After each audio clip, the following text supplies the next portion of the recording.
episode 2 of the War Room. My name is InvAsian. And I am Tyku. You're so sticky. Our weekly show of nerdy and geeky stuff, and also the following of the Legend of Korra series, which I watched the 3 episodes. So Tyku, on the other hand. okay, so like we were supposed to do it like through Amazon Prime, do like a share watch thing, but then you were saying like the screen's just black. Yeah, I tried doing it earlier, and it was not show the web browser at all, so that was fun. So then I started searching. I'm like, oh, I found it on YouTube for the free. No, it wasn't that. There is someone who did episode 1, 3, 4, 5, but it's the fucking game. So like, you can watch the guy play the game that came out from PlayStation 3 eons ago. But like, yeah. So as I was at Walmart, I was gonna go buy a new webcam. Didn't have one. I happened to go by the TV show area. And lo and behold, they're sitting literally. It's kind of ironic that it was the last one, because the last Avatar, Legend of Korra. It was literally the last one they had, so I bought it. And you didn't watch it? Like, dude, like when I was texting you that, like, oh, literally today? Here? Yeah, today. Literally today. You found Yeah. it. Oh, no. Yeah. Oh, no. So then it was putting my groceries up, and my Legend of Korra was nowhere to be found. So I'm really hoping it's in my car somewhere. You 'Cause I just remember- bought it, and you're already lost it. Yeah, I know. I do that every time I go shopping, though. That's the funny thing. I'll buy something, Oh, no. not even like a movie or something expensive. It could literally be a thing of cookies, and they will disappear when I come up my stairs. I don't know how. Oh, no. Like it doesn't matter where I park either. Like between my car and my apartment on the 3rd story is like the Bermuda Triangle of fucking Walmart. If I go shopping at Winco or Best Buy or GameStop or literally anywhere else, that doesn't happen. So my reason, if I go to Walmart to buy something that's not food related, half the time, it just disappears. Oh, boy. Well, where is it? So there's actually a subscription service through Amazon called Nick Hits, basically like Nickelodeon shows and whatnot for like $8 a month, something like that. That's what I did, and I was able to watch the first 3 episodes Motherfucker. literally today because I had stuff to do the rest of the weekend. Yeah, if that's what you want to call, like, you know, what? Well, I mean, I did the same thing you did. Like, I decided that I wanted to drink some alcohols. Well, that was So I just drank last some night. alcohols. That was just last night I did that. Well, yeah, you left work early, huh? I left work early on and then on Thursday I went to Sparks to pay the final bill of my old apartment, which, thank God, that's finally done and over. I don't got to think about that place ever again.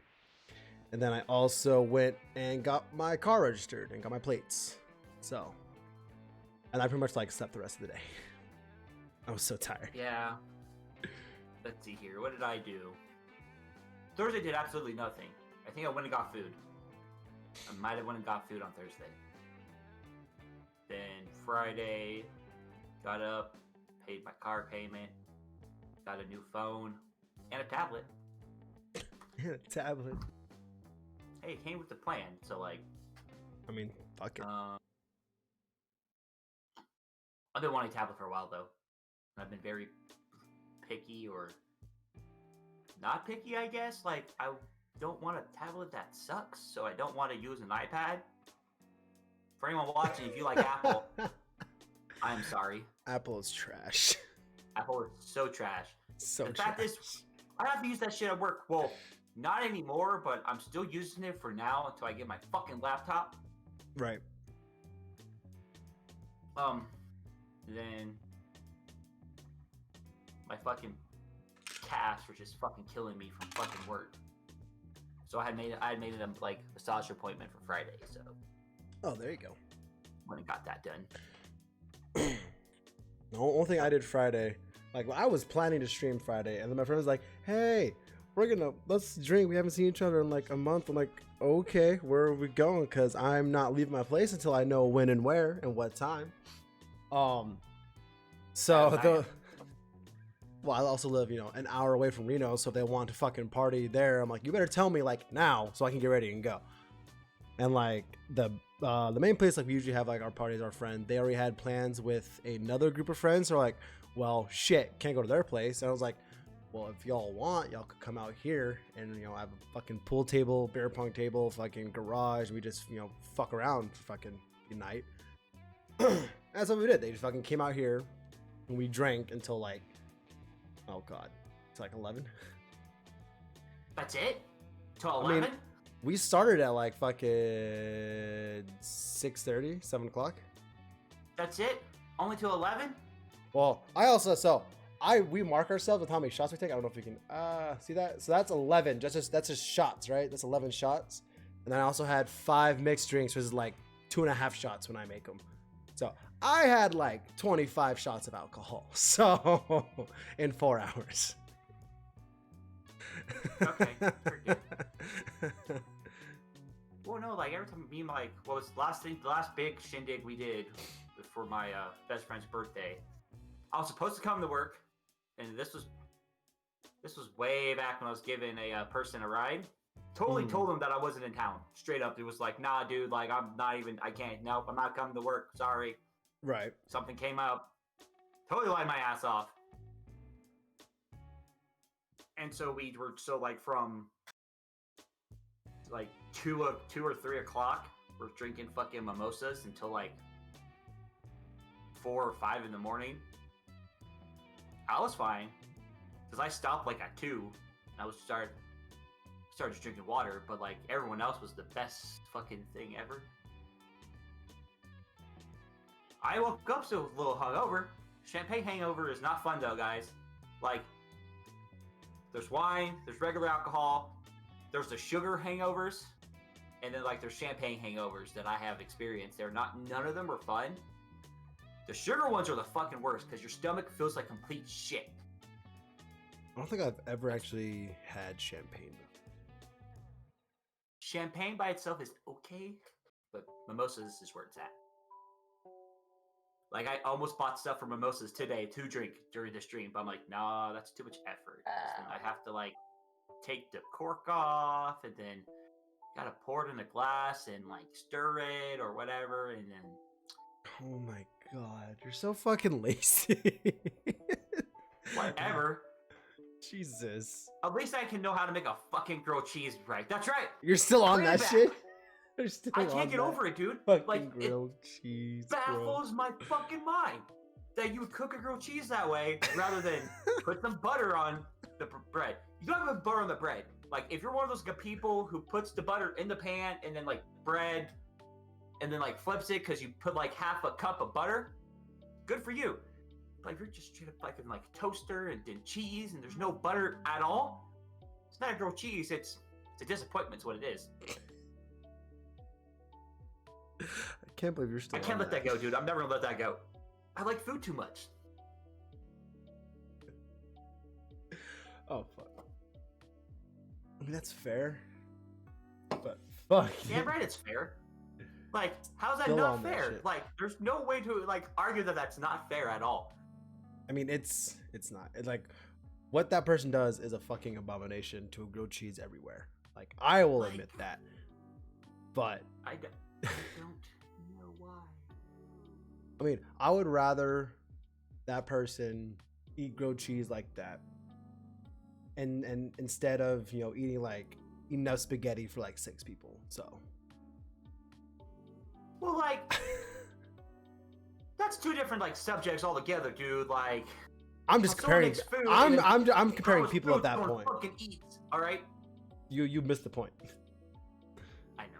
I was comparing people, not a. Oh, comparing people. Comparing people, gotcha. not lifestyles. Not the 2. Just okay. I got you. Yeah. Okay. Good point. You got a point there. Dude, check this thing out. So nice. It's got 3 fucking cameras. I mean, that's taking like the best pictures I've ever taken on the phone too. It's a big boy version of my phone, so. kind of phone do you have? The Note 8. Oh, I almost picked up the like newer Note, but I'm like, that looks nicer. I don't want to get a 20 until the Note 20 comes out because I like my Note too much. Well, yeah, the Notes are good phones, but like I've never had a Note. I've always had like the Samsung's like S5, all that The shit. Galaxies. Yeah. Here's my question, right? So like what was it? The last phone I had was like an S7. Mm-hmm. Then it goes to an S10, then S20. Like where's 8, 9, and 10? Or where's 8 and 9? No, they had 8s and the 9s. Did they? They did. Well, my phone is about... Your phone's like 5 years old, bro. Yeah, it's old. Like I literally got it when I was still at my last job. Because when I got my Note 8, literally 2 months after this came out, 2 years ago, the Note 9 came out. So. Okay. So they always do that shit. Everyone's like, oh, Always. wait for a new phone to come out before you buy this one. But it's like, I want this now. Well, like I was already out like in 2 months. I was already like wait 2 years and then get it. But by that time, there'll be another new one. Like I hate people like that. I was already like a year over the contract before this phone, and I'm like, my dad reminded him like, hey, you have an upgrade, right? I'm like, oh man, you're right. I should get a new phone. And then like, okay, there's literally been no announcement for the the Note 9 yet. So I'm like, okay, I'll just get the Note 8. Literally like next week, Note 9 comes out in 2 months. I'm like, you motherfucking Samsung. You pieces of shit. I got so mad. I'm like, whatever. Oh, fuck. Alright, anyway, so since you didn't get to watch the first few episodes of Korra, which now means you have to watch 6 episodes, so. Oh no. Whatever shall we do? That might be good. How will I get over it? I think it's really good, to be honest. Like, I've got some not like major issues, minor issues like with the show, but like so far, story of it, I'm okay with. One thing that kind of irritates me is, and I know you haven't watched it yet, but in the first episode where like they're showing like a brief history of Korra, like literally like super brief, like a couple minutes. It shows Korra as like she's probably like 7 years old, and she can already fire, water, and earthbend. And she, what? Yeah, literally. So like she's from the Southern Water Tribe, right? And the sages are the White Lotus sages are going around trying to find the next Avatar because Aang just died. Okay. And they've been searching for years, and they come to a family in the Southern Water Tribe, who is Korra's parents, and she can literally already fire, water, and earthbend. Do they explain why? No. that is a one irk I've already had. I'm like, okay, why couldn't the other Avatar do that? Aang didn't know, and Aang couldn't do all three of the 4 fucking types. Roku couldn't. Kyoshi couldn't. What? Okay. So I haven't watched it yet, so I still want to kind of put in my opinion on just that alone. So like because it literally goes from that to her training in the Southern Water Tribe, firebending, like more mastering of it. It literally goes from like that scene into a transition to her being like 16 and mastering more firebending. So there's literally no explanation right now on how she already knew 3 of the 4 bending styles. I mean, the only thing I can think of, and this kind of sounds like bullshit now that I'm thinking about it, is like, oh, she's a young kid. They don't really have any kind of blockers for anything, so they kind of can do stuff. Like, I mean, it's the same premise as literally like anything with powers is like when they're young, they don't have these fucking blockers in their brain space to where like it stops them from doing stuff, but when they get older, they get these blockers that help them control it. Well, that's fair, but why couldn't Aang do that? Why couldn't Roku do that? Literally, Aang and Roku didn't even know until Gyatso told Aang, and Roku was told by the Fire Sages that they were the Avatar. how did Korra already know 3 of the 4 styles? I don't know then, because like she wouldn't know. Like Because the Avatar has the ability to learn all 4 styles, and I believe you're like what you're saying. Children not having mental blocking, whatever, on chi or whatever they want. Why didn't Aang and Roku know sooner then? Why couldn't they do more styles than just air or fire? It's like Korra just that powerful, or is like what? I don't understand. Like maybe they'll explain it later, but right now it just makes no sense. Why does she know 3 styles already at 7 years old? Well, it can't because someone told her, because she's 7 years old and the White Lotus just found her and she knows 3 of the 4. Right. So no one was training her. She just knew she just could do it. But anyway, maybe Are they'll. her parents just waterbenders? I think they're part of the Southern Water Tribe. Doesn't necessarily mean that they're benders, but They're it never says that her parents are benders or not. It doesn't say. Then again, this is only like the first 3 episodes, so there's not going to be a lot of backstory. Like we didn't learn a lot about Aang until like much later in the series. So maybe they'll be explaining more about Korra later on. But right now, that is a one thing. That's like the biggest issue I have right now is at 7 years old, how did she already know 3 of the 4 styles? That is my only issue right now. Not only issue, but my biggest issue with Legend of Korra right now. But Korra, like she's very talented, but she is very immature. Like her bending is magnificent, like great, awesome, but she's very, teenage-esque. Like she's very cocky, she's very immature. She thinks she's like the best in the world, which evidently she's supposed to be because she's the Avatar. She'll learn all 4 styles and she'll keep the peace between all 4 nations, whatever. But her attitude is definitely 180 degrees different from Aang. Like completely different. Like where Aang was, he was more about peace and tranquility and all this. Like Korra is like, she wants to do it. Like Aang had his doubts about being Avatar. Korra's like, I want to do this. Like this is my destiny and I will make it happen.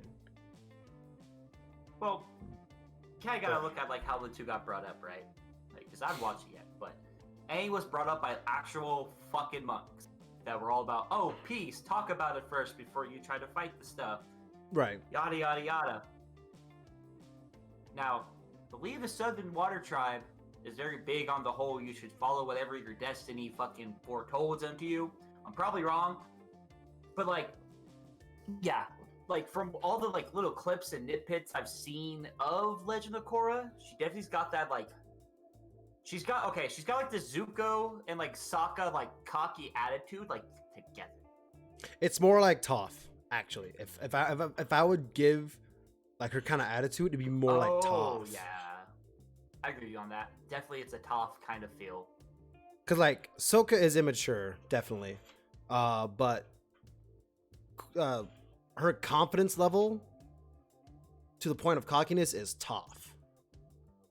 Especially because she can back it up. Sokka couldn't back it up for the most part until like more toward the end. Toph could always back up what she said and what she wanted to do, and that's how Korra is.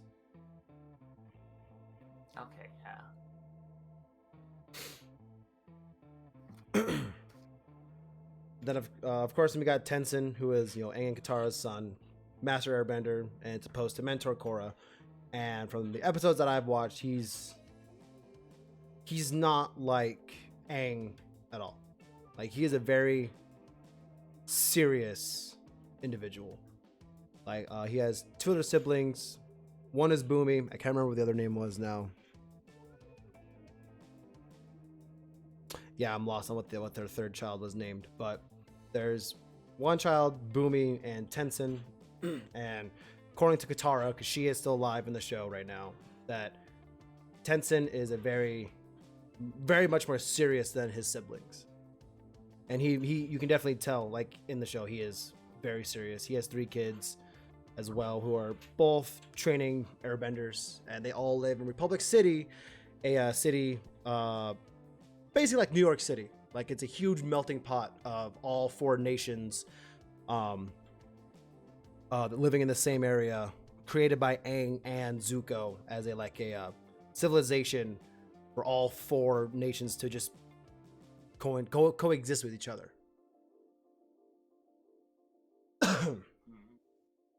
Yeah, no, because it was about a month and a half ago. I read or watched a top 10 most powerful benders in the last Avatar series, including Legend of Korra, and they have Aang's. Oh, how do you say his name again? His Tenzin. son? Tenzin.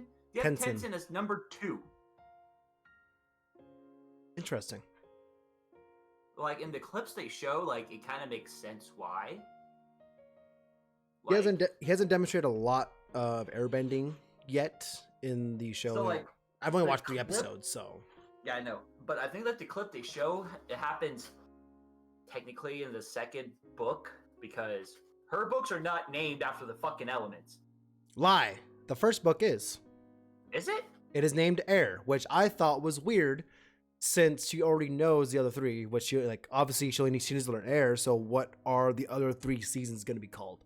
So I do not know what that is. But book 1 is Air, because I am watching it, and that's what it says at the beginning of the episode is book 1 Air. But Tenzin is supposed to come to the Southern Water Tribe and train Korra airbending so she can fully realize her potential as the Avatar. Well, Tenzin has ultimately changed his mind on coming to the Southern Water Tribe, because what's happening in Republic City, or he doesn't know exactly what's happening, but he knows something is wrong, that he needs to be there in case things do go wrong. So he tells Korra that, because he does come visit in the first episode, he comes visit the Southern Water Southern Water Tribe, to see his mother and to see Korra. So he leaves, and Korra decides to sneak out, and Katara catches her, and Katara being Katara is like, you need to find your own destiny and whatnot, and that's how Aang found his destiny, blah blah blah blah. So she supports Korra leaving the tribe to go to Republic City, and that's basically the gist of episode 1, because the rest of episode 1 is her which she gets to Republic City, and she's like going around city. She's never been to the city. She's always just lived in the Southern Water Tribe, and the other 3 masters have come to her to train her and whatnot. So this is her first time actually going somewhere else to train, especially in a big ass city. And it's basically like New York City. Like, it's just huge tall buildings. There's ghettos, there's parks, there's the air temple where Tenzin and his children and monks live, and there's even a giant statue of Aang right outside the city.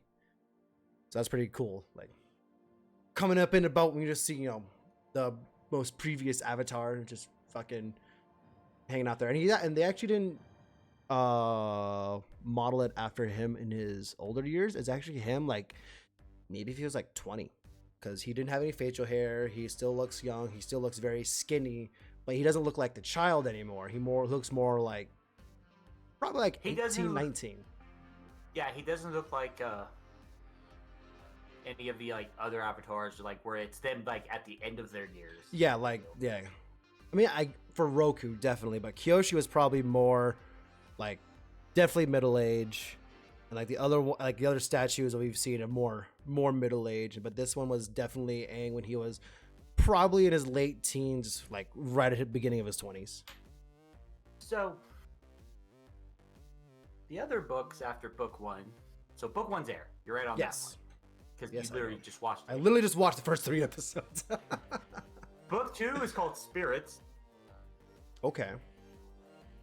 like the game actually takes place like in the middle of book 2 or some shit. It's weird. Book 3 is called Change, and then book 4 is called Balance. So like, okay, 2 of those make sense. Spirit and Balance make sense. What the fuck is Change supposed to be? I bet you Change is going to be her changing her fucking attitude, like, because there's an episode that like I caught a clip of where like she gets captured or some shit, and she's stuck in a metal thing, and she's getting hella mad that she can't fucking metal bend because she's the Avatar. It's kind of funny. So then what she does is she literally fucking meditates and starts talking to Aang, and I believe that's where Aang starts talking about the first Avatar, and that's how where we get that little quick, like 4 or 5 part episode for that, I think. But like, so it's funny because she's so mad the whole time because she has heard about someone doing it, but she can't do it. It's amazing. So, one thing was already spoiled for me because I was just randomly watching Avatar videos on YouTube, and one thing did get spoiled for me, which I think, now that I think about it, that's probably what Change might be. So, the Avatar state is like the very first Avatar. I can't remember his name now, but it was talking about how the first Avatar came to be was this like this very powerful spirit, and it's like nemesis, but basically his exact opposite, like the yin and yang type shit. They were they were fighting, and the dark area, the dark spirit, basically gave its power to an actual like human, and the light spirit did the same thing. And that's where that's how the first Avatar was created. He was able to bend all 4 elements. He was able to go into like this ultra powerful Avatar state, and was able to suppress the dark spirit and let the light live on.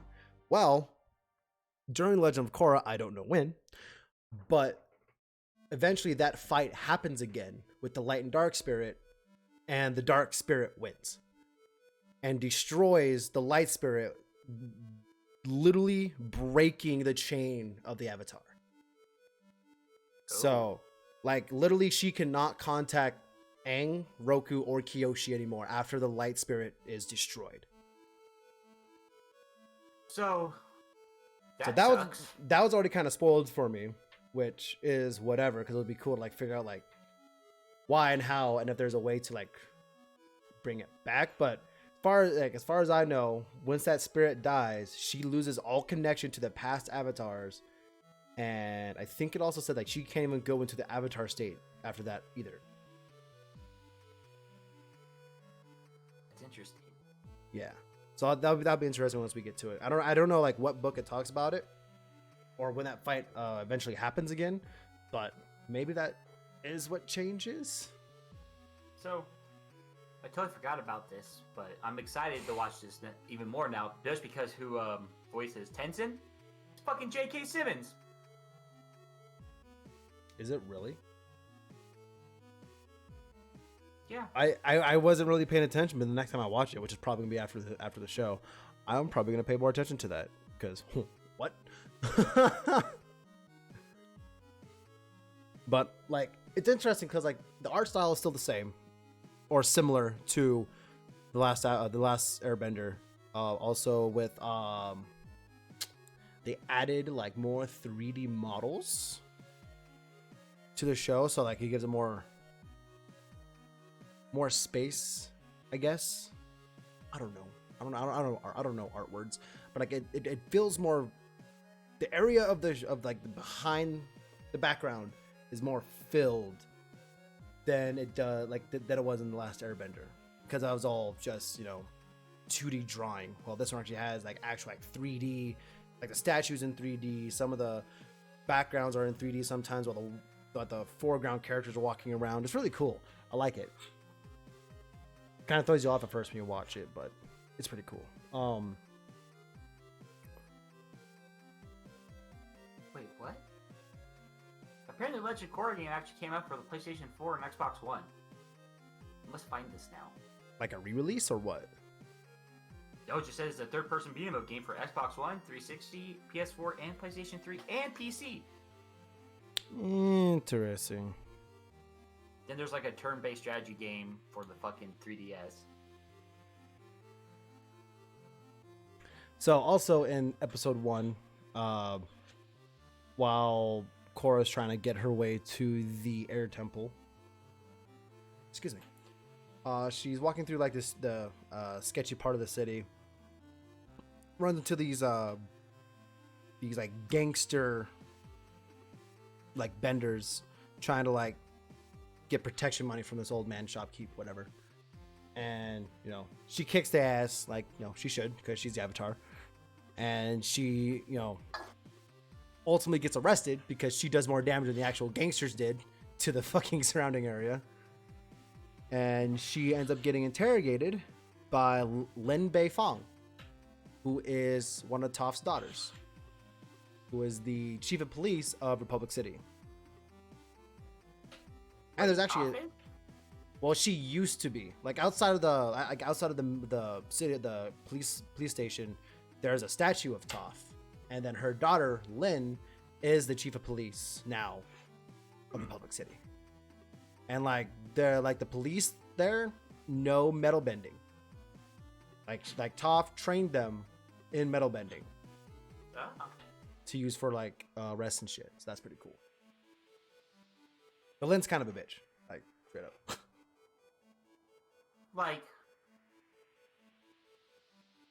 Like a Zula bitch, or like kind of like how fucking Toph and like Katara got. It's definitely like Toph and Katara. Like she's not psychotic, but she's just like, she does not care that Korra's the Avatar at all. She does not care.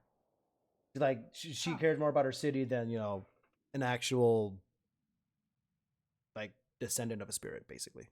Oh, So, you mean supernatural being that can protect the world and keep balance to everything? Yeah. yeah, Not basically, not a big deal. Not a big deal. That's basically episode 1. And then Tenzin comes to the station, pays for all the fines that Korra committed, and then Tenzin tells Korra that she can't stay in Republic City because it is not time for her to learn. But Tenzin ultimately changes his mind before he sends her off on the ship back to the Southern Water Tribe, saying that she can stay and he will train her. Basically, episode 1. What made him change his fucking mind so quickly? So it wasn't like super quickly. Like while they were riding the boat back to the air temple, they passed by the statue of Aang, and like while he was like, looking at his fucking father,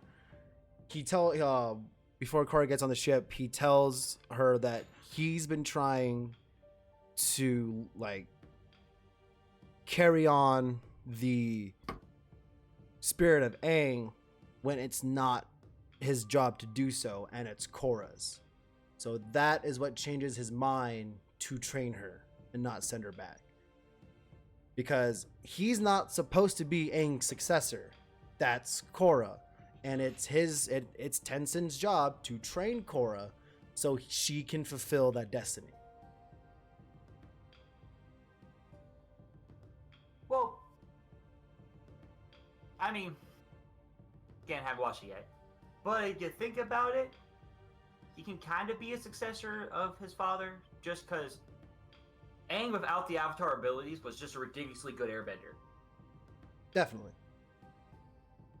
But because Aang is the Avatar, Tenzin cannot technically the next Avatar. Yeah. Like Tenzin can be, the next greatest airbender, but he cannot succeed his father. That is not his destiny in life, is to succeed his father. It's to be the next great airbender.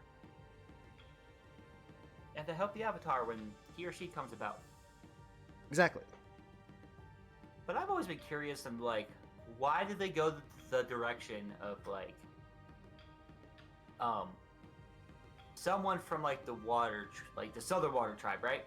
Like it was always like, there's like supposed to be like a fucking like each avatar is like someone from a different like element starting out. So like Roku was fire, prior to him was earth, and then before Kyoshi it was water. Yes. So obviously we knew it, like when Legend of Korra first got announced, everyone knew it'd be a waterbender. Waterbender. But I always wondered why specifically the Southern Water Tribe, other than the obvious, like that's where Katara and Sokka are from. Right. But Just they to always kind of could get have. that It could kind have of been familiarity. familiarity, yeah. Like, but they could have done the Northern Water Tribe, and it could have been like a fucking Descendant from what's her name? The Moon Bitch. like the Moon Bitch, yeah. I can't remember her name right now. I'm fucking tired. The Moon Bitch, it's fine. The Moon Bitch. Everyone knows who we mean if we say Moon Bitch. It's fine. And it's I don't know. I thought it was an interesting choice. Like, I mean, if it was me, I would probably I would not have chosen any of the water tribes. Like, I probably would have gone like with the swamp dudes or like just that would have been water funny group. if it was fucking one of the swamp guys. Oh my god. Like one of the swamp guys had like a daughter or some shit. I think that'd be fucking hilarious. I think that'd be pretty funny. Because then all of a sudden you have like this fucking southern sounding Louisiana fucking bell doing fucking bending and saying y'all the whole time. Fucking amazing.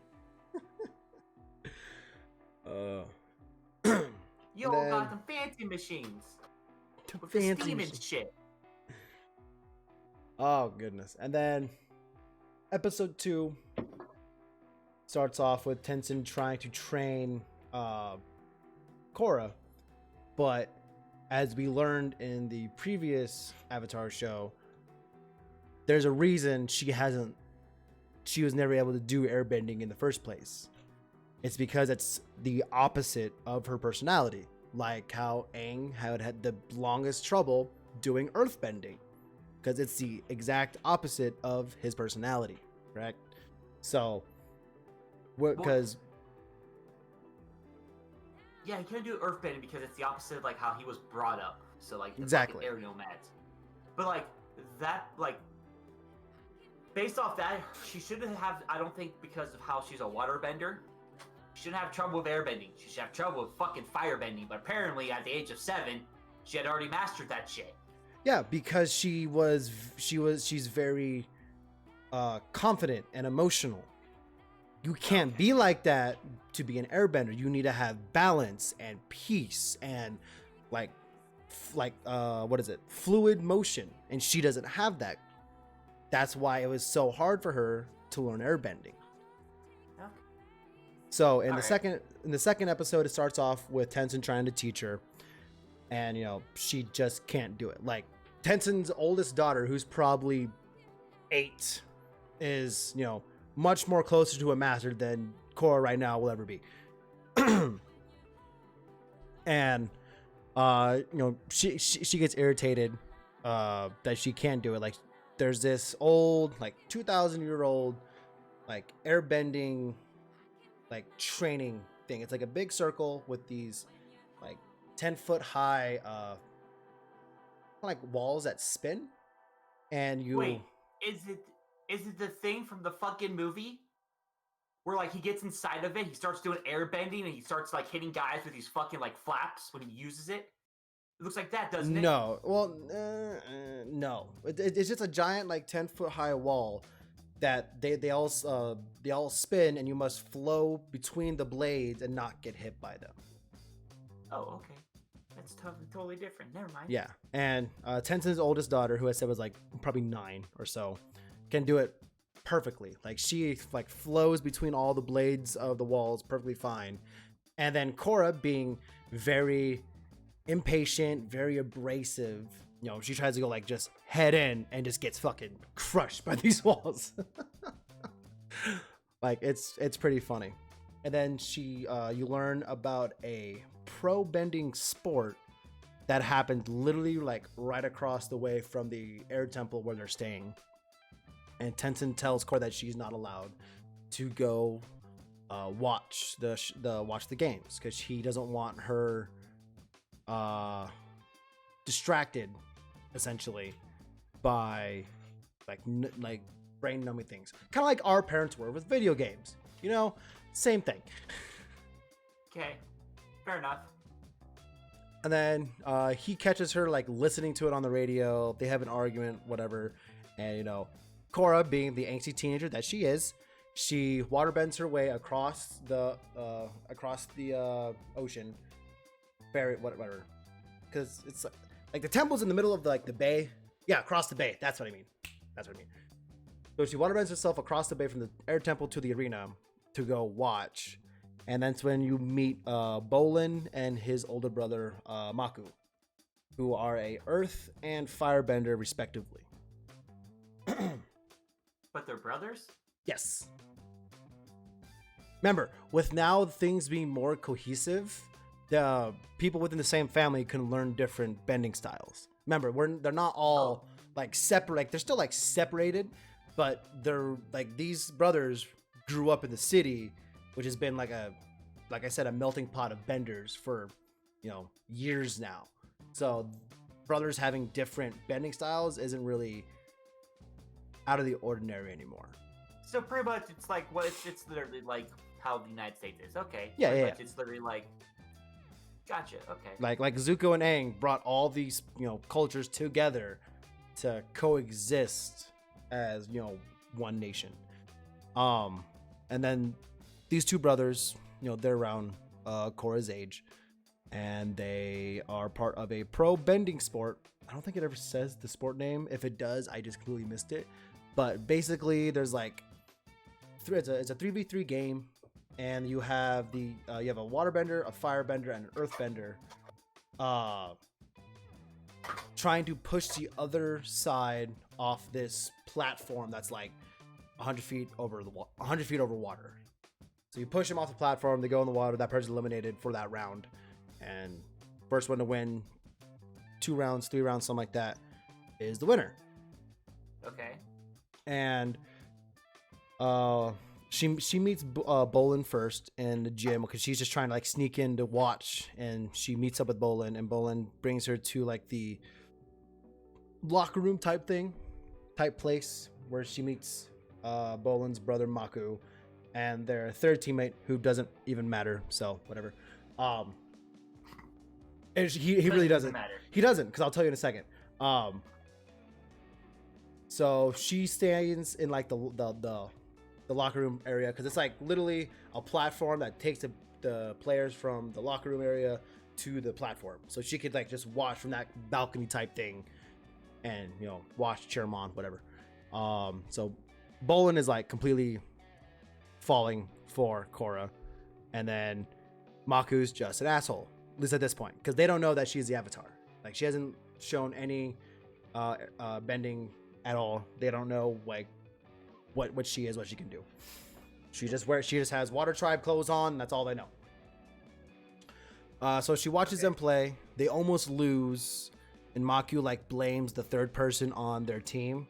They end up winning, which gives them a chance. They need to win like one more game, and they can go to the all-important tournament that happens in a few weeks, whatever, right? And then the next day, she sneaks out of the temple again to go back down there to go watch again, and turns out the third teammate ups and leaves, just quits. So at this point, Maku and Bolin find out that Korra is the Avatar, because she was like they were like assuming that just because she had Water Tribe clothes on, she was a waterbender, and they're like, oh, I can firebend, and I can earthbend, and I can waterbend. So like, oh, you're the Avatar. Oh, so Maku felt like a complete idiot, because he just was an asshole to the fucking Avatar. And then she, not the greatest thing. Right. So the next day when she comes back, and the third guy just clearly ups out and quits, right?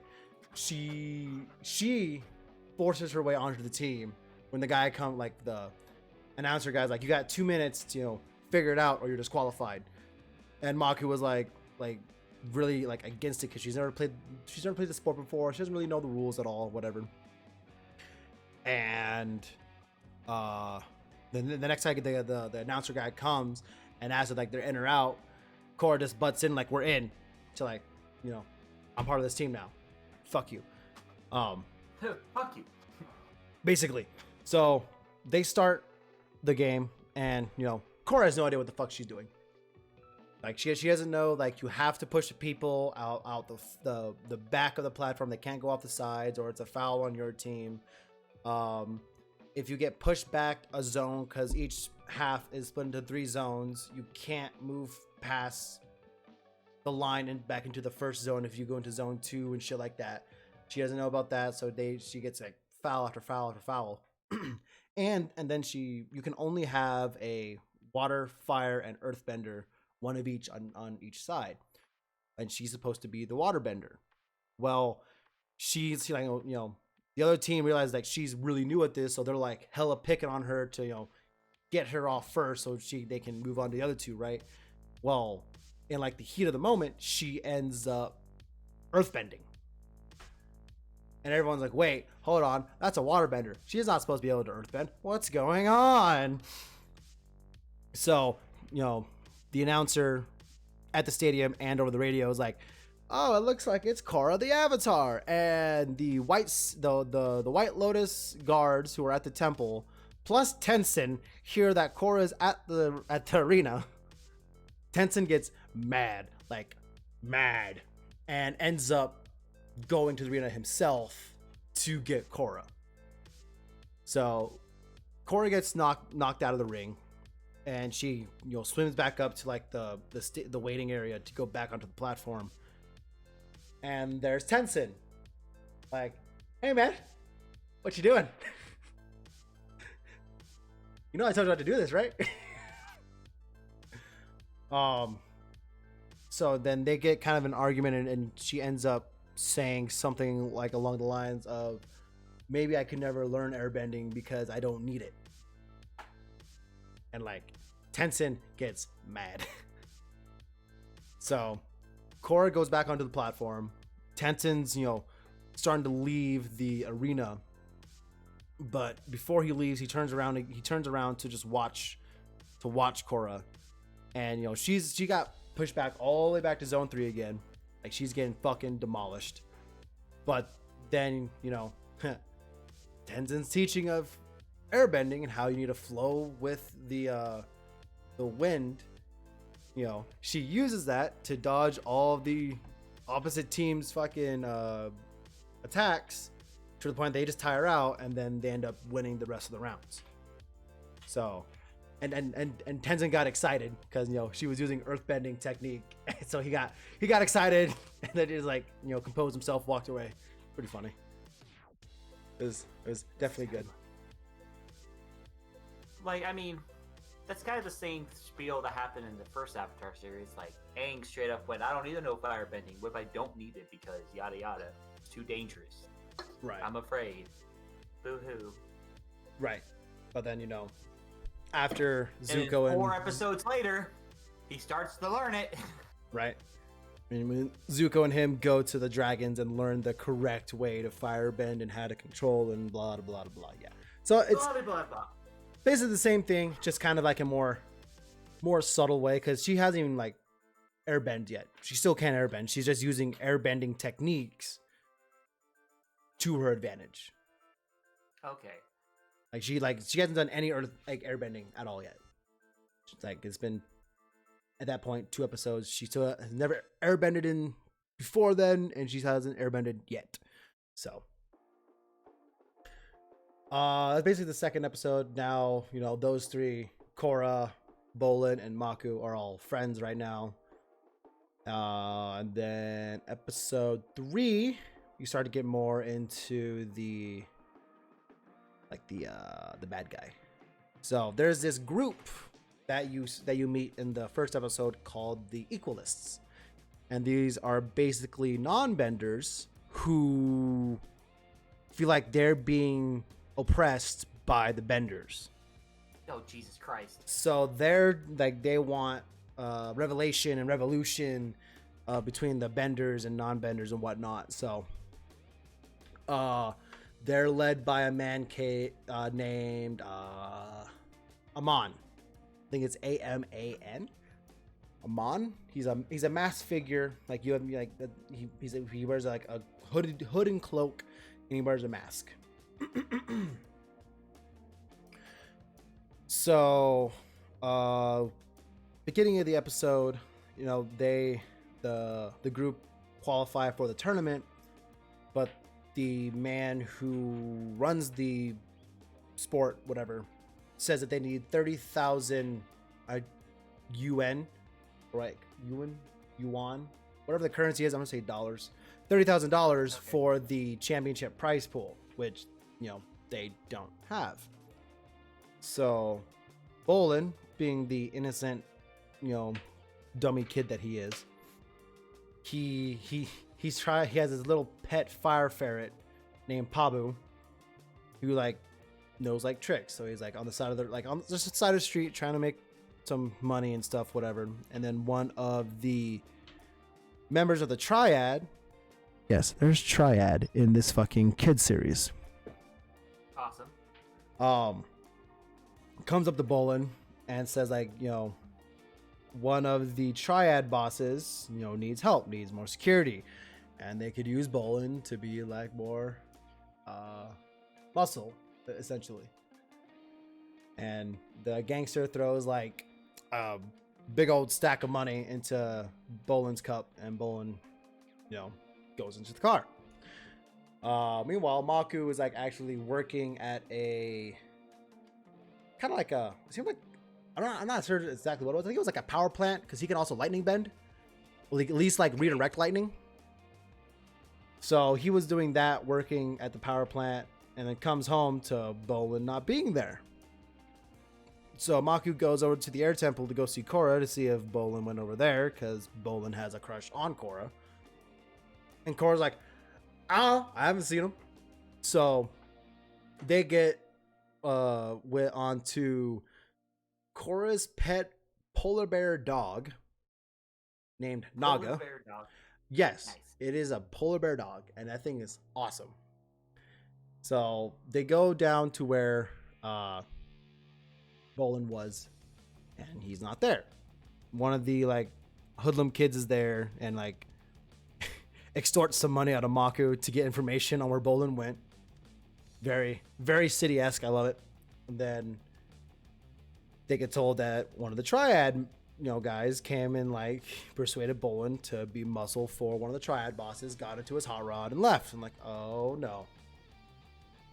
So they get to the next place, searching for him. They find Pabu, the little fire ferret. They get to the Triad boss's headquarters, and there's no one. There's no one outside. They kick in the door, and it's a complete mess in there. And they hear a commotion in the back, where there's a van and 5 motorbikes leaving, and Bolin's tied up, gagged in the van. So they chase after these this group, and they get Naga, the polar bear dog, gets wrapped in some bola, because they threw it, wrapped his legs, and now it's just Maku and Korra trying to fight off 2 of these weird masked guys. And while they're fighting, it turns out that they're chi blockers. So how Ty Lee was able in the Avatar to just shut off their bending, that's what these guys are. They hit pressure points, and their limbs go numb, and they can't bend for an hour or so, whatever. So they ultimately get away, and they go back to where Korra first met this Equalist extremist guy, where they had their rally or whatever in the park, and confronts him where did they take our friend, kind of roughs him up. Police come, and they grab some of these flyers on the ground. These flyers have the location on where they're meeting, but it's the back of the flyers are parts of a map that you have to put together and put it on top of another map to see exactly where it is. They do that. They go to the place at night. It's at 9 o'clock, and there's this giant rally of non-benders in this factory type place. And the what's his name? Amon is the main guy rallying everybody, and he brings out the what was his name? Lightning Bolt Zolt, who is one of the Triad bosses. Yeah, that is his name. Like he's all tied up, and like he's talking about how he can permanently get rid of bending powers. Like how Aang did to Fire King Ozai at the end of Avatar. Like he could permanently get rid of their bending powers.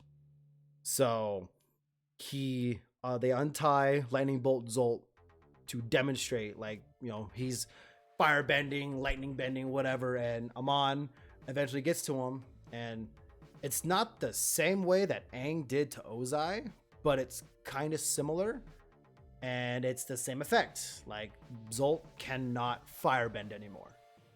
His bending powers are completely gone. And that's basically the premise of their plan, is to get rid of all bending power in the world, to make it equal to everybody. Why? Like, I like the idea behind that. I do. Like, it's a good story thing, but like, well, okay.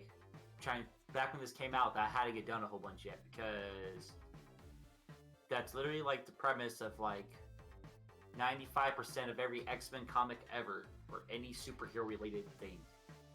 Like, oh, if everyone's super, no one's super. Like, yeah, literally, like what? Like the Incredibles, fucking Captain America: Civil War, fucking. Yeah, no, like this is like what, early 2010? 2014.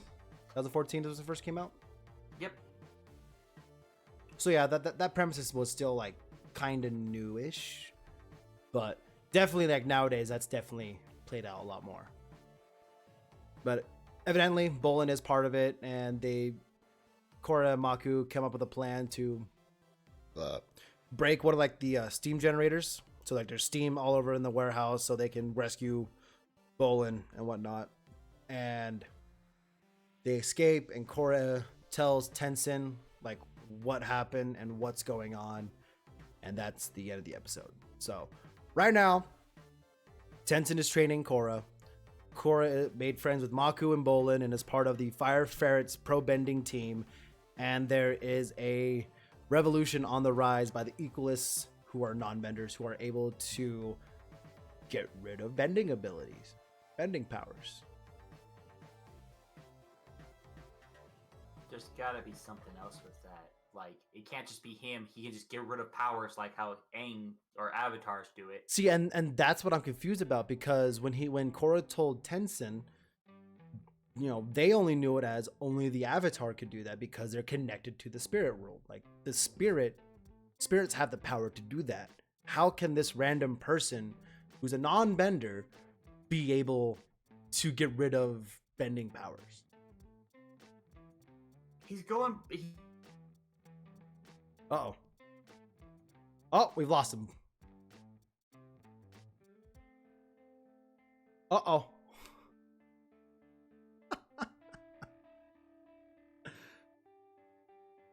Uh-oh.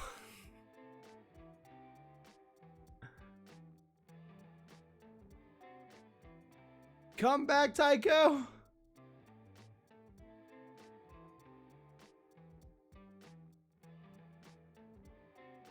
Sorry for the technical difficulties.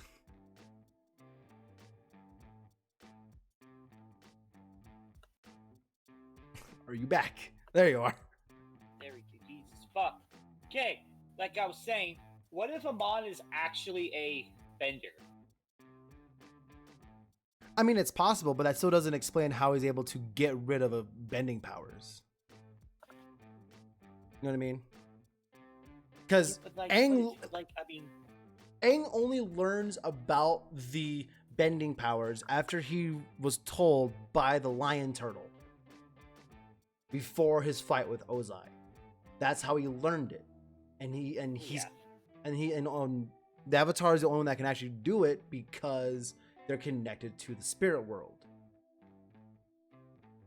So that's why I'm not understanding, like, how does Amon know how to do this and is able to do it unless he's like some spirit of some kind? What if Aang like wrote it down? Like, Aang seems like the type of person that he would write shit down for the next Avatar, so he didn't. So they didn't have to go through the shit he did. What if he like wrote it down somewhere? It got stolen, and like now this Amon guy has it for whatever fucking reason. Like, I mean, like, that could be possible. and then there's always the there's shady spirits. Like, True that. come on, there's that The fucking what the face fuck is his stealer. name? Fucking What is face his name? stealer from the one with first all one. The faces and shit. Yeah. I can't remember his name, Like- but I know exactly who you're talking about. But like, there's some kind of dark spirit he made a deal with, and like, it allows him to do that. But like, if it's only the avatar that can do that though, because of like he does the 4 elements. What if there's like, I don't know, an anti-avatar? What if it has something to do with that dark spirit I was talking about earlier? The opposite of the avatar spirit. Yeah, what if Amon's like a dark avatar per se? I don't know. Like, That might be what it is. Because that makes sense. because if they really want to stick with like their rules in the show, that only an avatar can fucking do that, it's got to be some kind of like anti-dark avatar thing. Because if it's not, then they just kind of just their own show's not going to be that great. After that. They're just trying to retcon shit at that point if they don't have like a dark avatar of some kind in the storyline. But that could be it, because like, that one thing that was spoiled for me about the avatar spirit and the fighting with the dark spirit, Amon could be that person that has like awoken or become one with that dark avatar spirit and is able to do that. This is He true. very well could be.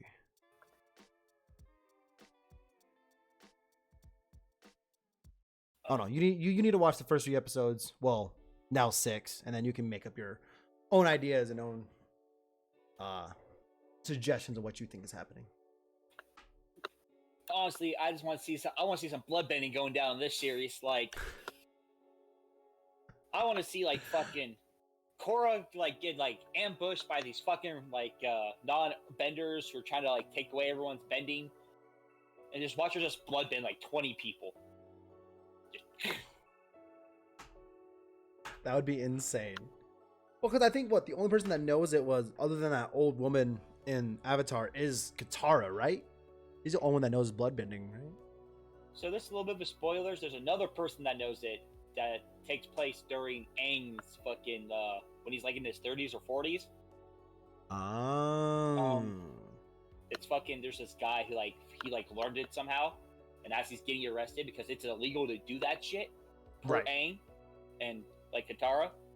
So fucking he uses it in this courtroom. Aang then chases his ass down, earth bends him into the ground, and as this guy is halfway in the earth, fucking energy bends that water bending away from him. Because he was once he was like a Southern Water Tribe person or some shit. Damn. Aang don't give a fuck. Oh no, fucking Aang's fucking bubble fucking shit he does is on fucking point. Like, he's upgraded that shit. Oh, his Avatar state shit? No, not that. Well, he goes to an avatar state near the end of it, but his little bubble ball thing he does. Oh, Yeah, he doesn't. right. He doesn't sit on it anymore. He like stands on it and shit. He like stands on it. Like some sorry, Raiden shit. Just pretty fucking fucking much, floating dude. towards you and shit. Just taking out like Oh. half fucking buildings and shit.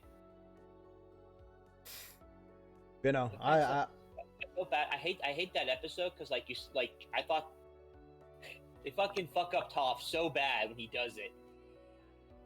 wait, which part?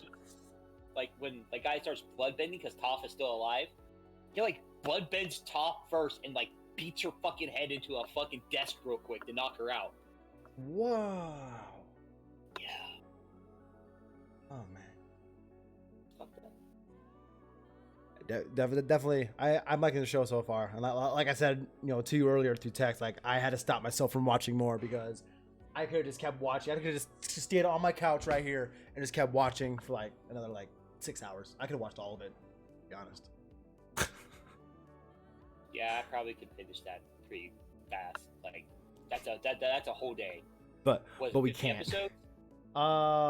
Yeah. So real quick, the episode count is weird. So you know how in the first, series, it was like, 3 seasons, 20 episodes each, right? So, hold on, let me get back to this Amazon shit real quick. All right, so Legend of Korra season 1, aka book 1, whatever, is 12 episodes. It's like 12, 13, 14, 13? No. Or some shit? Season 2 is 14. Okay. Season 3 is 26. What? And then season 4 is 13. Well, exactly. Why does season 3 have so many? I don't fucking know, but that's where we're at. This is where we're at. This is what it is on fucking Amazon. So whatever, like that just seems like a jump to me. Oh, never mind. So it's not. It is not 26 episodes. Oh, thank God. Because there's like behind the scene episodes too. Oh. So there's only 13. So each one is a max of 13 episodes. But season 3 has behind the scenes stuff as well. That's why it's 26. So yeah, but that's probably just on that Amazon thing though. Yeah, it's probably just because, well, if you bought like whatever deluxe edition DVD or whatever, it's probably on there too. But yeah. So yeah, each one is like 12 or 13 episodes. Season 2 has the most with 14. Ooh. Right. So I don't know how I feel about that because we go from 20 in each season to a max of like 14. I don't like that. And that's without filler. Like there was the one filler episode. There was a few fillers in Avatar, but they still added some sort of like some meat to the actual rest of the characters. Yeah, except for that stupid fucking one? the canyon one. Oh no, not the canyon. Yeah, the theater one. Say the canyon one was kind of cool. I like that one. The theater one was fucking retarded. Yeah, the theater one added nothing. 0. But like, so I didn't get to watch like the PlayStation announcement, so I kind of caught that late. I didn't watch it either, but I've seen like the news about it and whatnot. I am so excited for the games that are coming out for that shit. So, question 1: what do you think of the look? I like it. I like the design. I think it's sleek. Yes, it looks like a Wi-Fi router. Big fucking whoop. I don't like it. I like how it looks. Personally, I hate the fucking Xbox. But guess who's still gonna buy one? I'm still gonna buy one. I hate both of them. I hate both of them. Really? I do not like the designs of either of them at all. No. Which is like, fine. I'm not even gonna get a PS5 until there's a slim version for less money because I'm not gonna play it that much. Like I don't even play my PlayStation right now that I have my PS4. Like the only reason I'm gonna get a PS5 is for the exclusives that I cannot get on my PC. I'm not even gonna get an Xbox. There's no point. There's no more exclusive on Xbox that I care about anymore. Halo is now officially on PC, so I don't care about Xbox anymore. Like maybe the only one would be Gears of War, but I haven't cared about Gears of War in like 6 years, so I don't care about Xbox anymore. That's fair. PlayStation, really fair. Horizon, fucking Forbidden West looks dope. Fucking the expansion game DLC whatever for Spider-Man Miles Morales looks dope. I'm excited for about. I'm excited about that. If it's not an actual game, that means there's going to be another Spider-Man game along with the Miles Morales game. What I'm hoping with the Miles Morales expansion game, whatever, is like it's a preface to an actual Miles Morales Spider-Man game.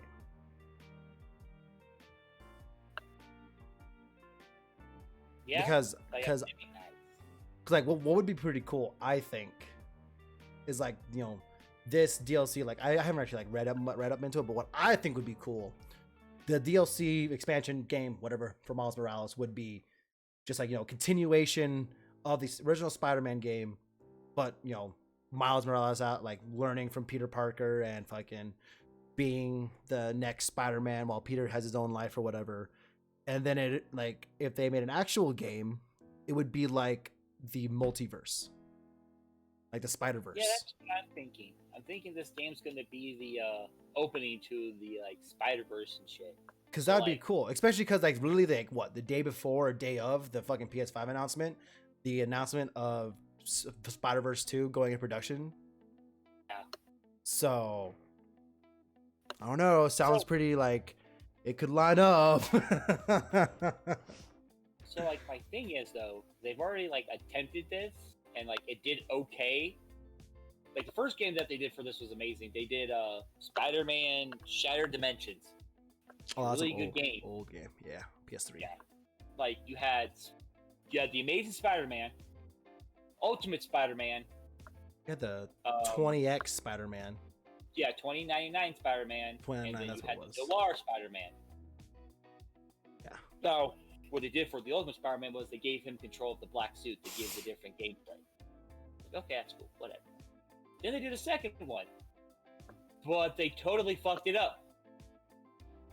They're like, oh, we're only going to have Amazing Spider-Man, Spider-Man 2099, and the bad guy is a futuristic Peter Parker who's trying to save everybody all the time.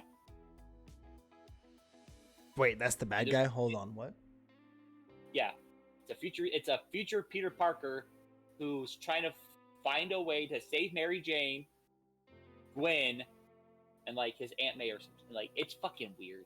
There's like an anti-Venom now. It's fucking ridiculous. Well, that's an actual thing in the comic books. So. Well, I know it's an actual thing, but like it was weird for me because I hadn't seen it yet. I'm like, yeah, okay, sure. We'll give. I love how the anti-Venom's literally just the opposite color scheme.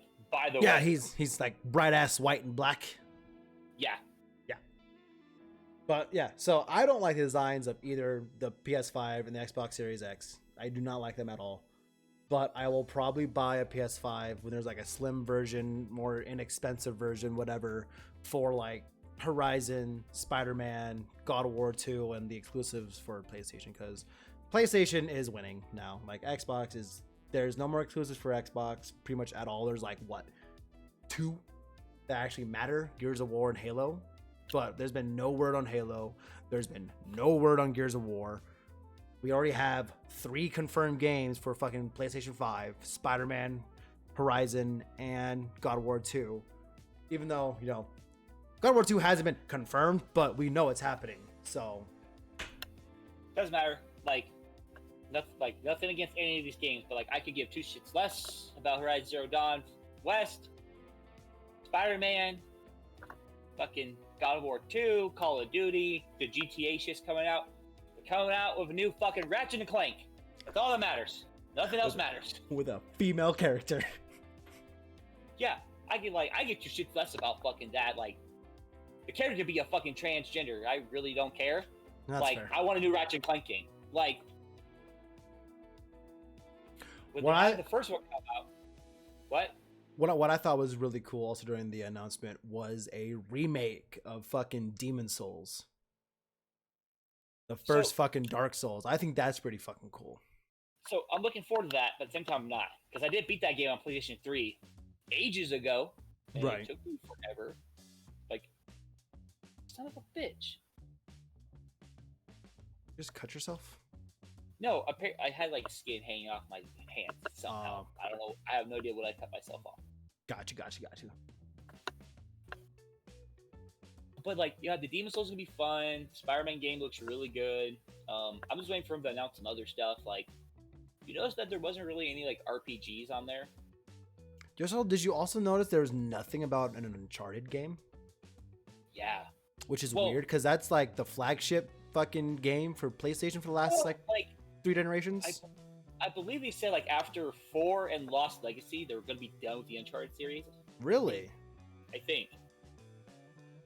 That kind of stuff. But I think they wanted to focus on more like other projects like Last of Us and I guess that's true. I guess Naughty Dog did like transition to Last of Us, so Yeah.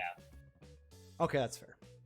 But Insomniac's coming. They're having 2 amazing games coming out for the PlayStation 5. You have your Spider-Man, Miles Morales, your Ratchet and Clank.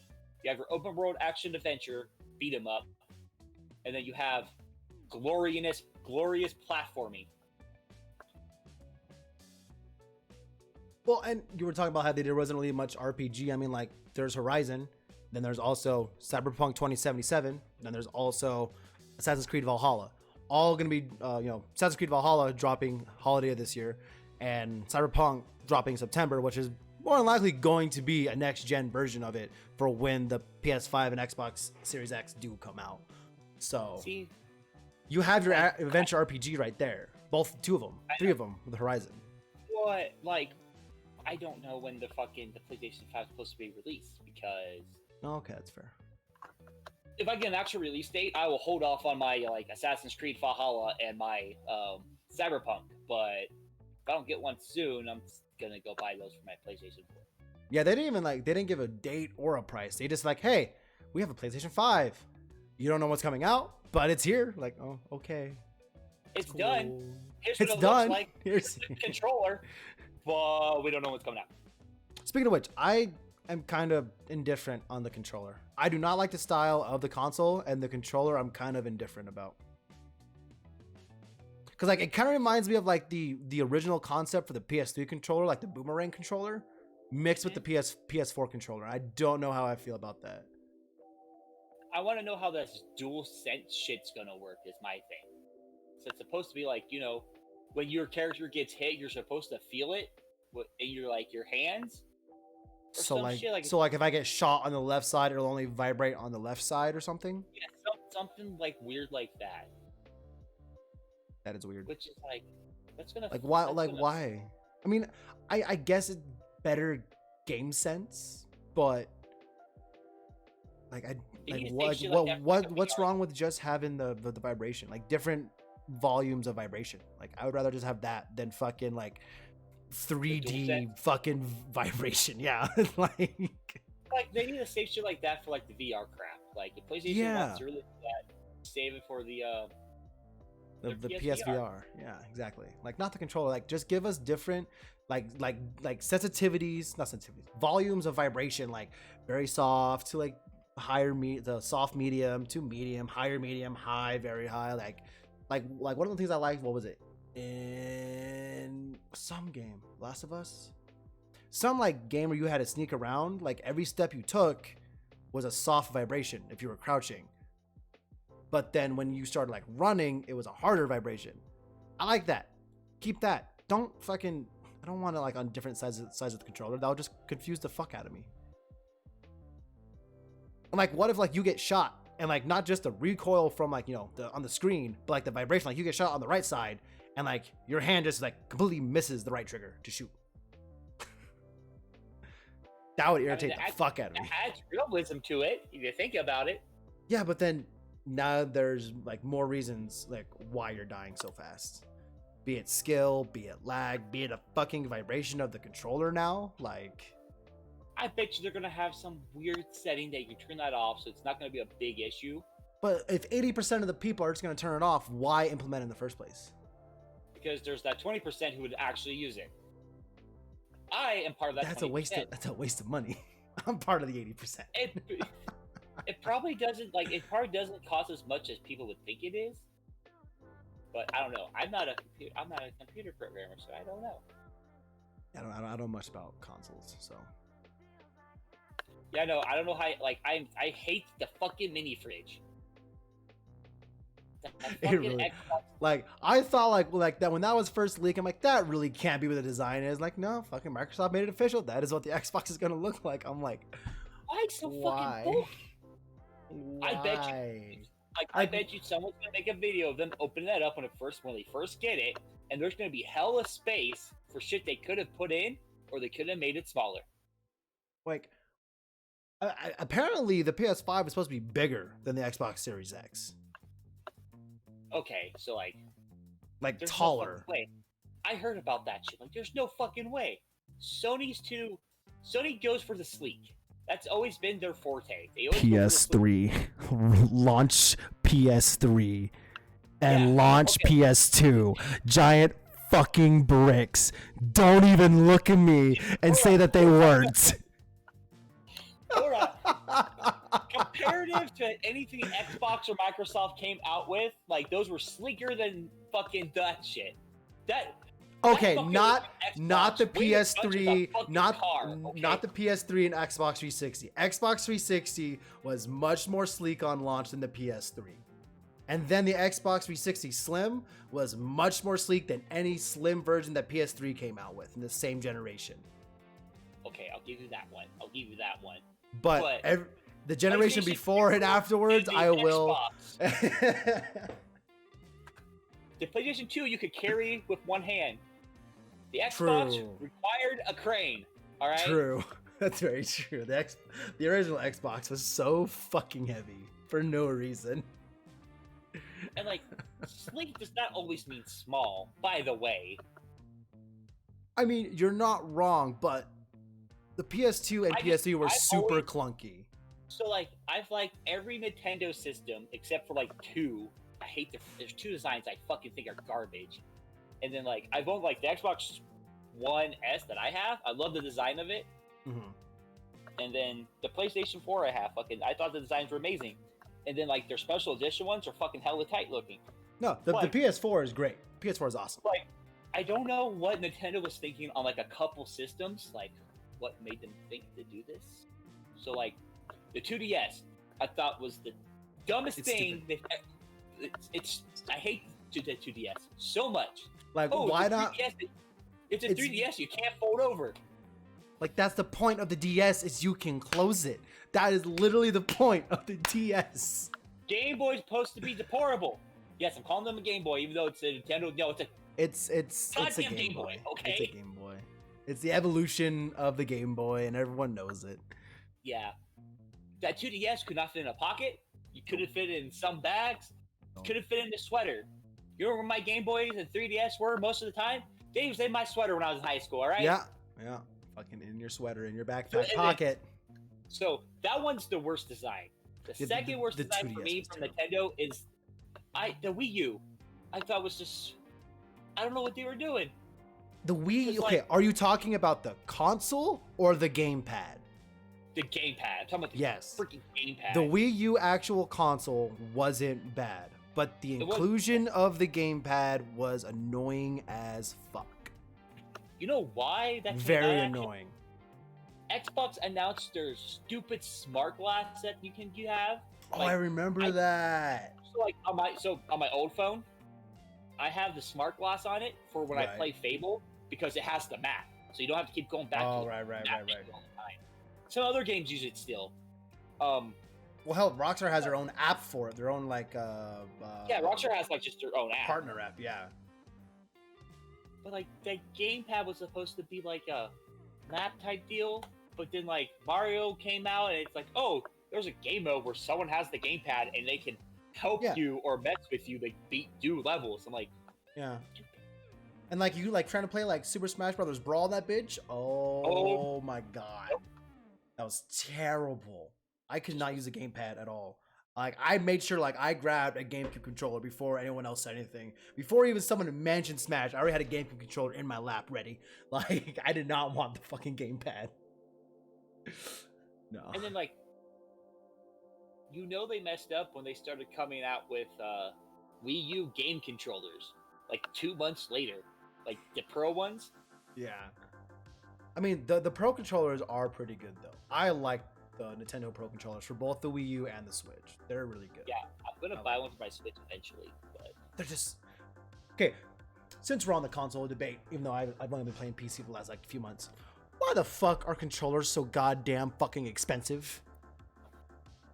Like, bro, fucking, like, especially like the first party controllers, like controllers from Microsoft, controllers from Sony, controllers from Nintendo. They're like a minimum of $60.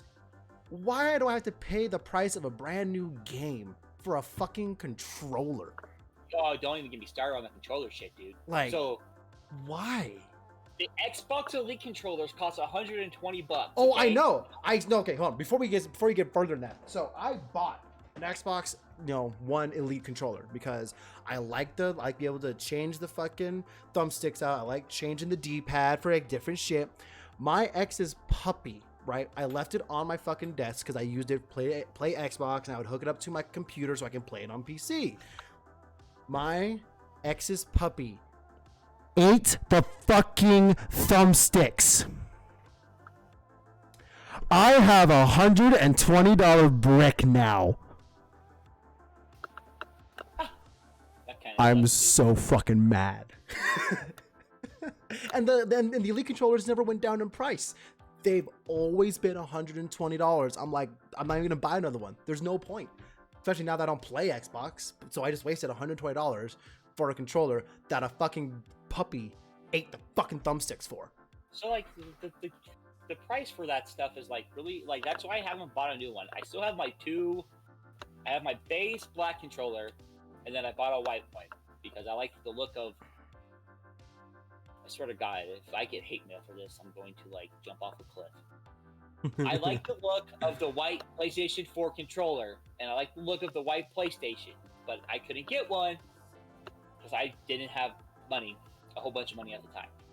But so I have a white PlayStation controller. I want to buy a couple other ones just so I don't have to keep changing between the two. I mean, I have a red PlayStation controller, so. Yeah, like, there's some controllers that look nice. The white one just happens to be one of them. I want to buy a PlayStation 1 colored scheme one. I want to buy a silver one. The only reason I wouldn't get a white PlayStation controller or even like Xbox controller, even though, last Xbox series, their main color was white, it's because my hands sweat a lot. And white grabs grease and dirt so much more easily than black controllers do.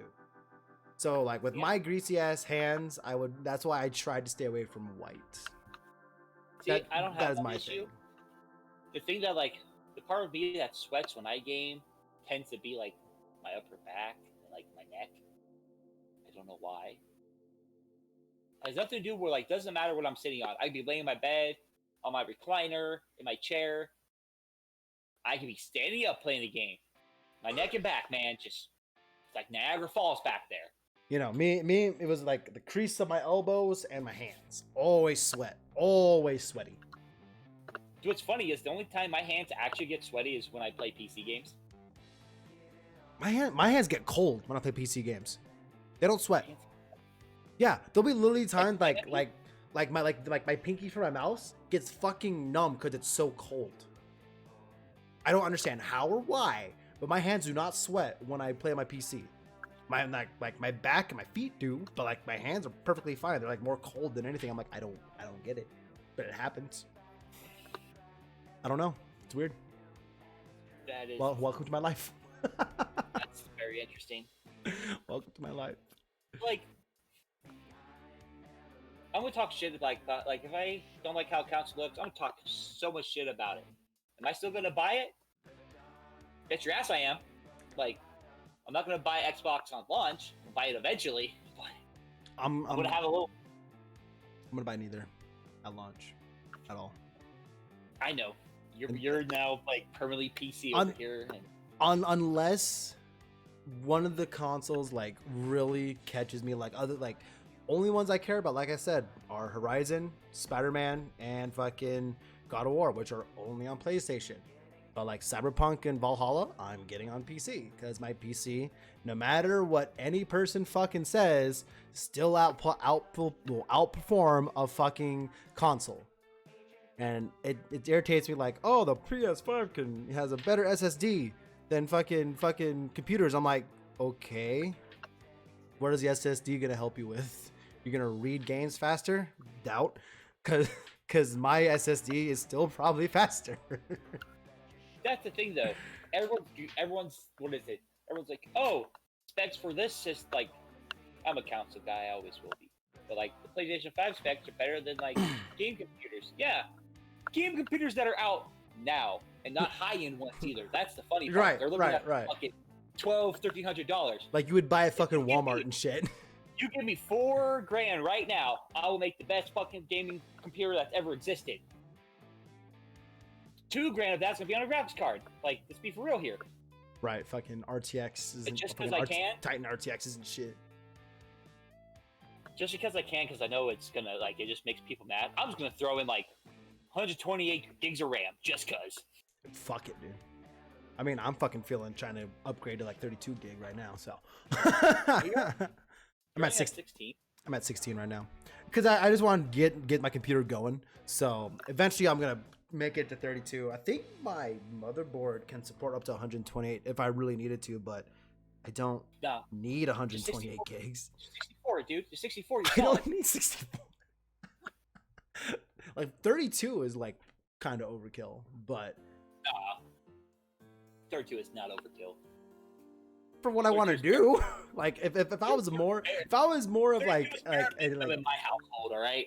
If I was more of like a content creator, like that needed faster memory for like my CPU, then yeah, I would need 64 gigs. But like all I do is play video games and stream. I don't need that much RAM. My brother literally just plays WoW, Doom, and I think Borderlands right now, and Warcraft. He has 32 gigs of RAM. Okay. That's so he much told RAM me, for he's no like, reason. It's 32 or GTFO, man. I'm like, oh, okay, bro. Like for any of those games, even 8 would be enough. Like you don't need 32 gigs of RAM. For me, I think it's more of like, because all of my computers have always had I think my laptop I had prior to this one had 8. I think this one actually has 16 or 8. I can't remember. But all my computers had like 16 or 32 in it. And I had no reason for it. I just like telling all my like techie friends that I just have 32 gigs of RAM just because I can, just to piss them off. Like I will never build a computer in my life, or from this point on, since I built my computer, ever buy a computer that has less than 16 gigs, unless it's just like a personal work laptop. But if it's like just like an actual like workstation that's gonna be used for like gaming or personal use or whatever, it has to be at least 16 gigs of RAM. Like it just has to, because that's enough to do most things, especially because Chrome eats RAM like it's fucking pancakes for breakfast and shit. It's funny that we're talking about having 8, 16, 32, 128, 64 gigs of fucking RAM or fucking computers and shit. When literally you could play fucking Pong on the fucking PC was like 8 gig of RAM. That's all you needed. What wasn't even a gig? It was like what, 512 kilobytes? Yeah, half a gig of RAM. Like, oh bro, I got that new Commodore 64 with that 300 kilobyte fucking RAM. And like, what was it? Like 10 megabytes of fucking space on it. Pretty much, dude. I can put 100 floppy disks on it. My 5-inch floppy, bro. Jesus. My 5-inch floppy. Oh lordy. Fucking no, let's actually be realistic. Like fucking the first Doom was probably, it wasn't a gig. It couldn't have been a gig back then. No, I think it was only 5 megabytes. Like half a gig? Like half a gig of RAM to run that? Half a gig is 512 kilobytes. Right? No. 512 megabytes is half a gig. I'm retarded. I would say it'd probably be about 512 or 200 megabytes. Don't quote me. Hi, Evie.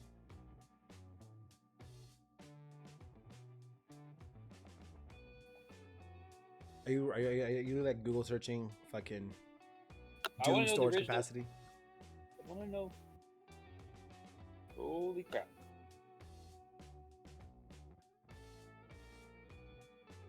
The CPU to run it was a 486. So less than a half a gig. Operating at a minimum of 66 megahertz, alright? So, like... Megahertz? It's like, I get 66 megahertz with my laptop off, so... Like the wow. the minimum spec for like RAM nowadays is like 2400 megahertz. Are you ready for the RAM? 8 megabytes. Oh, I was way off. We were way off. Oh boy. And this was on a Windows 95. Like, fuck.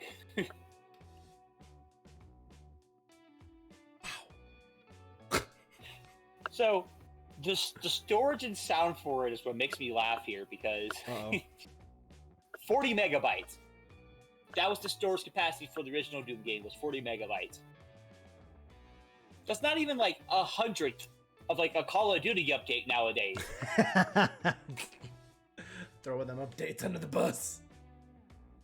And to then, be fair, the most recent update has been like the smallest update, at least like for PC players, and only like 40 gigs. So okay, PlayStation's was that, and then Xbox had like almost like a 90 gig update. Yeah, dude, Xbox is at 80. I'm like, why is Xbox so much larger than PC and PlayStation? The sound card makes me laugh because I actually haven't seen one of these in like 10 plus years. The sound card was a 16-bit sound card. Like, I don't think it wasn't even a 32-bit. No. What? Oh no. Oh, okay, so no. that's the very first Doom game specs. Now let's look at Doom Eternal, the newest one. Oh boy. Intel Core i5 2400 or better, or an AMD FX 8320. Okay, both Windows those 7, CPUs are like from the early 2000s, so okay. Windows 7, Windows 8.1, or Windows 10, the Right. 64-bit versions only. Right. Video card. Now this is like base specs, by the way. Right. Minimum. GeForce GTX 670, 2 gigabytes or better, or the AMD Radeon HD 7087, 2 gigabytes or better. Yeah, really old graphics cards. And then 45 gigabytes of space to download it. Jesus. Let's see here. That's literally times 1,000. Mega. Oh, now dedicated video RAM. So like the RAM for just the video part of it. Just a video, yeah. 2,048 megabytes. That's 2 gigs. Jesus. My video card has 8. And then RAM is obviously 8 gigs. See, Doom Eternal. You need Minimum is 8 8 gigabytes. gigs of RAMs. That's why you need that. That's why like the minimum standard should always be 16. Minimum is 16 gigs of RAM. Bethesda themselves recommends 8. Like, you don't need more than 8 to run Doom Eternal. But you probably should. Like I said, like, just get 16. 32. Call it a day. You don't need 32. Just because RAM's so fucking expensive. Like if I were to get a 32 gig kit of the current RAM I have, so let's see. Actually I'm already on Amazon, so let's just go all departments real quick. And we'll do G skill. Fuck. When were you supposed to be gone? Half an hour ago. Nice. Yeah. So there's a little person who might either kill me when I get there, or she might kill me at work tomorrow. I mean, I could ask her right now to just kill you right now. So. Oh, you know exactly what I'm talking about. I know exactly what you're talking about. Yeah. Because she told me. Because y'all told me y'all were going to pho. Oh, that's right. I don't remember what I say half the time. Okay, that's fair. So, if I wanted to pretty much replace the RAM kit I have now to go to 32 gig, it's right here because my speed is only 3200. It would be $150 for a 216 gig set. 150 or 250? $150. I mean, when my 16 gig set was only what was it when I bought it? 80, I think. 80 or 90. Yeah, but I mean, there's just so much pleasure in like hearing people talk about their gaming PCs, and you're like, I got 32 gigs of RAM, bitch. But I have no reason. I would love to be an enthusiast. I would love to be a PC enthusiast, but I don't have that kind of money.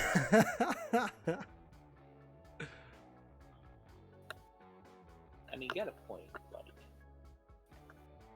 Like that is a little on the spendy side, but it is what it is.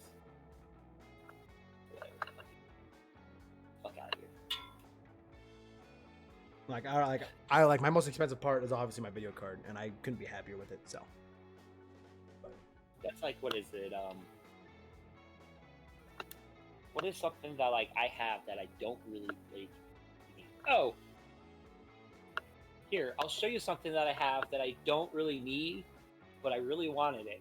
And it was and Toys R Us was closing, so I bought it when it was on sale. God, I bought it when it was on sale.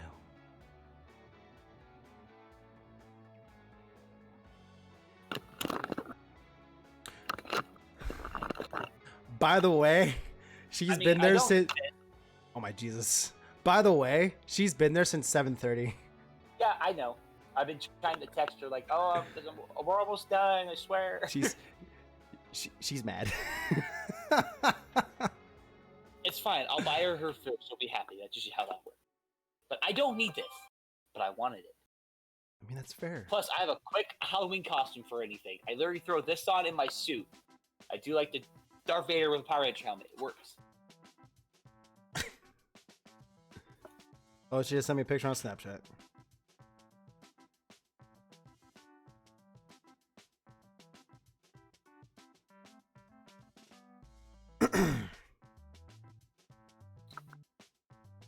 All right, well, I better go. I'm sending her a picture of your face, by the way. No, don't be doing that shit.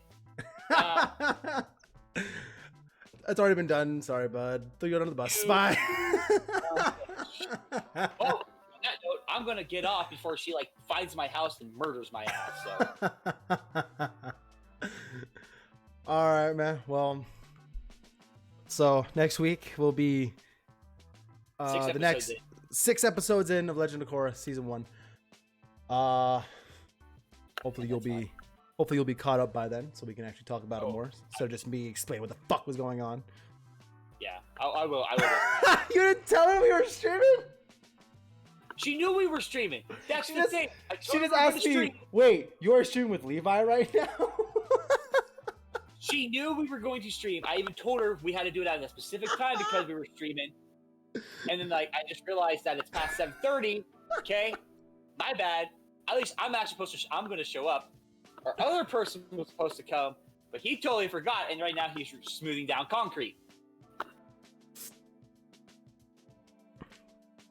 I'm telling her you're getting off now. Okay, I'll see you at work tomorrow, bud. Yeah, well, this has been episode 2 of the War Room. Yeah, it's been the War Room. Bye, Internet. Hopefully we'll see Tyku next week. Hopefully we get to see him next week. But anyways, I hope you guys enjoyed this episode. Links in the description will be, this is for YouTube, by the way. Links in the description will be my socials, Tyku socials, and a link to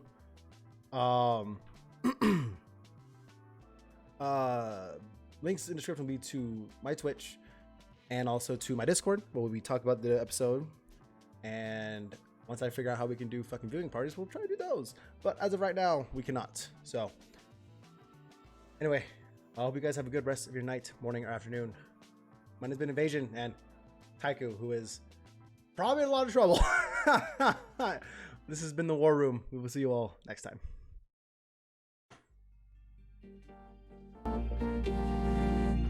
He's probably dead, by the way.